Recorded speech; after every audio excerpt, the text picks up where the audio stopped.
കേന്ദ്ര ബജറ്റിൽ പാർലമെന്റിൽ പ്രതിഷേധം കടുപ്പിക്കാൻ പ്രതിപക്ഷം തീരുമാനിച്ചിരിക്കുന്നു. ജെഫ്രി എപ്സ്റ്റീൻ ഫയൽ വിവാദവും പാർലമെന്റിൽ കോൺഗ്രസ് ഉന്നയിക്കും. എപ്സ്റ്റീനുമായുള്ള പ്രധാനമന്ത്രിയുടെ ബന്ധം വിശദീകരിക്കുമെന്നാവശ്യപ്പെടും.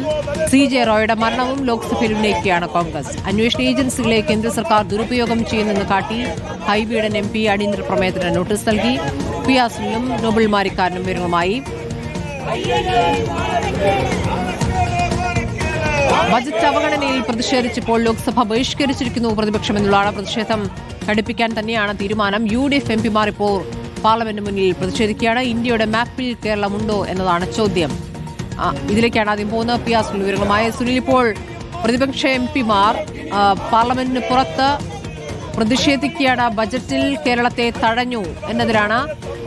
എന്താണ് MPമാർ ആവശ്യപ്പെടുന്നത് ഇപ്പോൾ?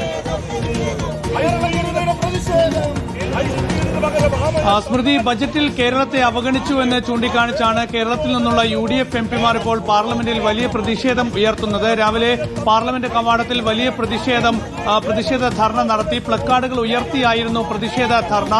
കേരളത്തിന് നൽകും എന്ന് പറഞ്ഞ പല കാര്യങ്ങളും ബജറ്റിൽ ഉൾപ്പെടുത്തിയില്ല. പ്രത്യേകിച്ച് അതിവേഗ റെയിൽപാത അനുവദിച്ചില്ല, എയിംസ് അനുവദിച്ചില്ല തുടങ്ങിയ വിഷയങ്ങളൊക്കെ തന്നെ ചൂണ്ടിക്കാണിച്ചുകൊണ്ടാണ് കേരളത്തെ പാടെ അവഗണിക്കുന്ന ബജറ്റ് എന്ന് ചൂണ്ടിക്കാണിച്ചുകൊണ്ടാണ് ഇപ്പോൾ UDF MPമാർ വലിയ പ്രതിഷേധം പാർലമെന്റ് കവാടത്തിൽ നടത്തിയത്. പിന്നീട് പാർലമെന്റിനുള്ളിലും വിഷയം ഉയർത്താൻ തന്നെയാണ് കേരളത്തിൽ നിന്നുള്ള UDF MPമാരുടെ തീരുമാനം. ഏതായാലും ഈ വിഷയത്തിൽ രാഷ്ട്രപതിയുടെ നയപ്രഖ്യാപന പ്രസംഗത്തിന്മേലുള്ള നന്ദിപ്രമേയ ചർച്ച പാർലമെന്റിൽ ഇന്ന് ഉച്ചയോടെ ആരംഭിക്കുകയാണ്. അപ്പോൾ ഈ വിഷയത്തിൽ പാർലമെന്റിനകത്ത് ഈ ചർച്ചയിൽ പങ്കെടുത്തുകൊണ്ട് പ്രതിഷേധം ഉയർത്താനും ഇപ്പോൾ കേരളത്തിൽ നിന്നുള്ള UDF MPമാർ തീരുമാനിച്ചിട്ടുണ്ട്.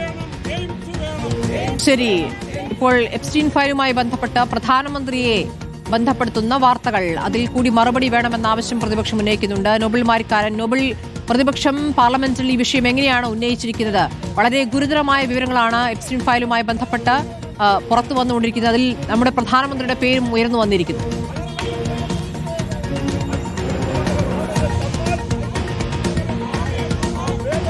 തീർച്ചയായും ഈ വിഷയത്തിൽ പ്രധാനമന്ത്രിയുടെ പേര് വന്നതോടെ ശക്തമായ പ്രതിഷേധത്തിനാണ് കോൺഗ്രസ് എന്താണെങ്കിലും ഒരുങ്ങുന്നത്. ഇന്നിപ്പോൾ ഇതുമായി ബന്ധപ്പെട്ടുകൊണ്ട് മാണിക്യം ടാഗോർ MP ലോക്സഭയിൽ അടിയന്തര പ്രമേയ നോട്ടീസ് നൽകിയിരുന്നു. പ്രധാനമന്ത്രിയുടെ പേര് അടക്കം ഇതിൽ പരാമർശിച്ചുമായി ബന്ധപ്പെട്ട വിഷയം ചർച്ച ചെയ്യണം എന്തായിരുന്നു മാണിക്യം ടാഗോറിന്റെ ആവശ്യം. എന്താണെങ്കിലും ലോക്സഭയിൽ അടിയന്തര പ്രമേയങ്ങൾ ഒന്നും പരിഗണിക്കപ്പെട്ടിട്ടില്ല എന്നാണ് നമുക്ക് അറിയാൻ കഴിയുന്നത്. അടിയന്തര പ്രമേയങ്ങളൊന്നും ഇന്നും പരിഗണനയ്ക്ക് എടുത്തിട്ടില്ല. സ്വാഭാവികമായി ഈ വിഷയം ചർച്ച ചെയ്യുന്നില്ല എന്ന് വേണം മനസ്സിലാക്കാൻ. പക്ഷേ പ്രതിപക്ഷം ശക്തമായ പ്രതിഷേധം ഇന്ന് പാർലമെന്റ് ഉന്നയിക്കുന്നു. നിലവിൽ പ്രതിപക്ഷ അംഗങ്ങൾ, പ്രത്യേകിച്ച് കോൺഗ്രസിന്റെ അടക്കം അംഗങ്ങൾ സഭയിലേക്ക് എത്തിയിട്ടില്ല. സഭയ്ക്ക് പുറത്ത് അവർ പ്രതിഷേധിച്ചുകൊണ്ടിരിക്കുകയാണ്. അതിനുശേഷം മാത്രമാണ് സഭയിലേക്ക് ഒരുപക്ഷെ അവർ എത്തുകയുള്ളൂ. പക്ഷേ എന്നാലും നിലവിൽ ഈ വിഷയം പാർലമെന്റിൽ ഉന്നയിച്ചുകൊണ്ട് ശക്തമായ പ്രതിഷേധത്തിൽ പോകാൻ തന്നെയാണ് കോൺഗ്രസ് തീരുമാനം. പ്രധാനമന്ത്രി അടക്കം ഇതിൽ മറുപടി പറയണം, കേന്ദ്ര സർക്കാർ മറുപടി പറയണം. രാജ്യത്തെ അപമാനിക്കുകയാണ് മോദി ചെയ്തത് എന്നാണ് ഇപ്പോൾ ഇതിൽ കോൺഗ്രസ് ആരോപണം ഉന്നയിക്കുന്നത്.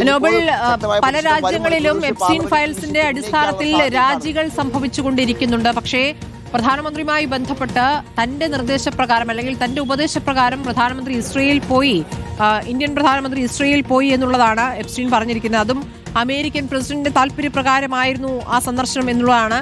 ഇതിൽ ജൽപ്പനം എന്ന മറുപടിക്കപ്പുറം ഒരു വിശദീകരണം നൽകാൻ കേന്ദ്ര സർക്കാർ തയ്യാറാകുന്നുണ്ടോ? വിദേശകാര്യ മന്ത്രാലയം ഇതിനെ ജൽപ്പനം എന്നാണ് വിശദീകരിച്ചത്.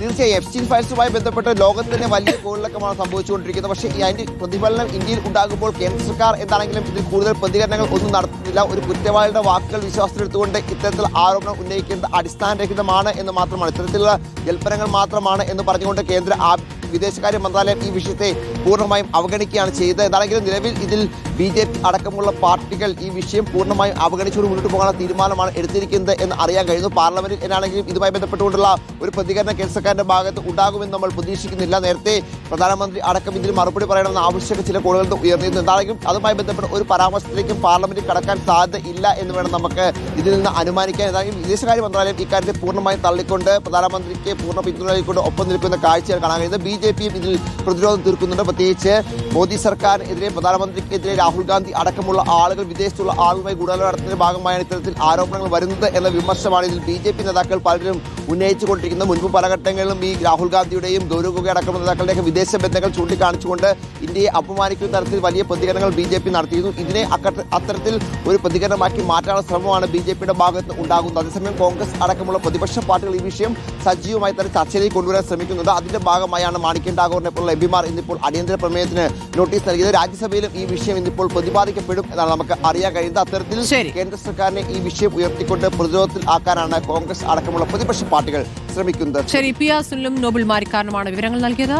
കേന്ദ്ര ബജറ്റുമായി ബന്ധപ്പെട്ട ചോദ്യങ്ങളോട് കേരളത്തിൽ മറുപടി പറയാമെന്ന് കേന്ദ്രമന്ത്രി സുരേഷ് ഗോപി. കേരളത്തിൽ മാധ്യമങ്ങളെ കാണും, സമയം പിന്നീട് അറിയിക്കാമെന്നും സുരേഷ് ഗോപി ദില്ലിയിൽ പ്രതികരിച്ചു. കേരളത്തിൽ മീഡിയ ബ്രീഫിംഗ് നടത്തുന്നുണ്ട്. ഡേറ്റ് ഗവൺമെന്റ് മെസ്സേജ് അറിയിച്ചു. അവിടെ ഓക്കെ. എപ്പോഴാണ് കേരളത്തിലേക്ക് പോകുന്നത്?